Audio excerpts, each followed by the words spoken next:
Welcome to the News Frontier 24/7.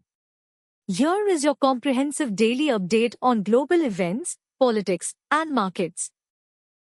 Normal life continues to be significantly affected in various Valley districts as the strike enters its second day. Enforcers operating in different parts of Imphal East and Imphal West have actively blocked major roads. They utilized makeshift barricades consisting of bamboo poles and heavy stone boulders to prevent movement.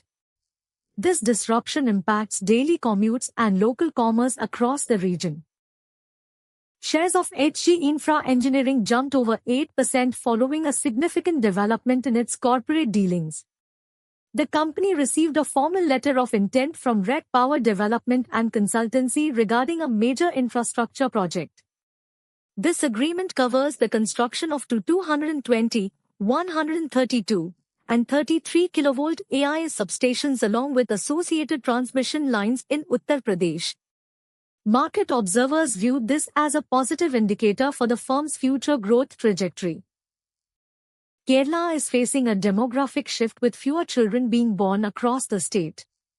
This trend presents challenging news for the teaching profession as class sizes shrink. Educators are now struggling to find enough students to keep their roles relevant and engaging. The government is reportedly reviewing policies to address this declining youth population.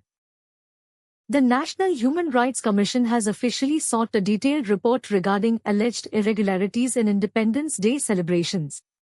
The complaint specifically focuses on government schools located in rural, remote, and border areas where events were allegedly not held. Authorities are now investigating these claims to ensure constitutional rights are upheld across the nation. A formal inquiry will determine the extent of the non-compliance. South Korea has officially shortened its scheduled joint military exercises with the United States due to a direct request from Washington. This decision arrives after Donald Trump announced plans to curtail these critical training sessions entirely. He cited a very good diplomatic relationship with North Korean leader Kim Jong-un as the primary reason for the change. Military strategists are now analyzing how this reduction impacts regional security dynamics. The race for Nigeria's top job formally began on Wednesday as the Electoral Commission opened the campaign season. The fractured opposition is currently battling President Tinubu in a highly competitive presidential election. Candidates from various factions are trying to unite their parties amidst bruising primary contests. The West African nation is now entering a period of intense political maneuvering and voter engagement.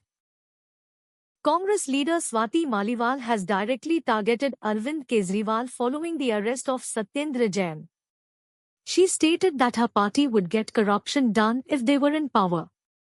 This comment highlights the ongoing political tension surrounding recent arrests and allegations of graft.